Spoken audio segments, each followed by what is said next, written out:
Pourquoi utiliser et comment imprimer les codes à barres de vos équipements et vos articles? Tout ça dans cette petite vidéo. Soyez les bienvenus. Nous allons voir de quelles données est constitué le code à barres dans la GMAO Mentimeter, depuis où lancer l'impression et quel format choisir. C'est parti! Sur vos équipements et vos articles, vous avez dû certainement apercevoir le champ TagID. C'est à partir de cette donnée que nous allons générer les codes à barres. Sur l'équipement, il se trouve dans l'onglet Informations supplémentaires, tandis que sur un article, on le voit directement. C'est un champ obligatoire qui contient une donnée unique, ça veut dire qu'un équipement ou un article ne peuvent pas avoir le même TagID. Lors de la création, vous n'êtes pas obligé de le renseigner, mais après l'enregistrement, il sera pré-rempli avec un code qui s'incrémente automatiquement.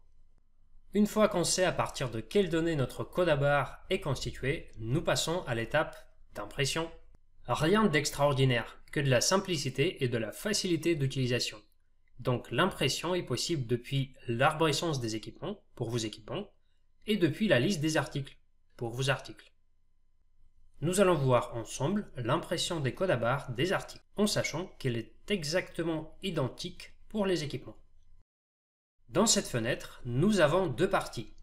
À gauche, la liste des articles suivant votre recherche. À droite, liste des articles dont les codes à barres vont être imprimés. L'article sélectionné apparaît automatiquement dans la liste à droite. Si vous souhaitez imprimer les codes à barres pour plusieurs articles, c'est possible. Il vous suffit de rechercher les articles dont vous avez besoin à l'aide de ces quelques critères de recherche et de les basculer dans la liste de droite. Vous pouvez également très facilement modifier le nombre d'étiquettes pour chaque article.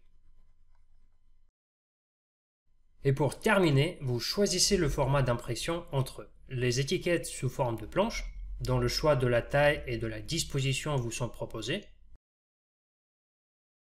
ou les étiquettes thermiques, dont Tribofilm propose plusieurs formats personnalisés suivant vos besoins. Pour information, nous proposons l'imprimante qui convient au format proposé des étiquettes thermiques. Ce format d'impression permet d'obtenir des étiquettes plus résistantes et plastifiées. Comme résultat, un fichier PDF sera généré.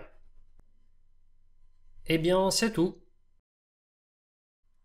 Pour ceux qui sont restés jusqu'au bout, sachez qu'il est également possible de lancer l'impression des codes à barres au moment de réception de vos commandes d'achat, ce qui vous permet de gagner du temps et avoir un stock toujours à jour lorsque vous réceptionnez un nouvel article.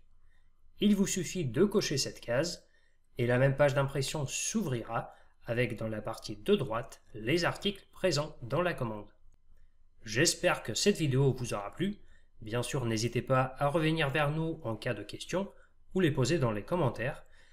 Et pour finir, n'oubliez pas de vous abonner et mettre un pouce bleu vers le haut, ça fait toujours plaisir. Portez-vous bien et à très bientôt. Ciao, ciao, ciao.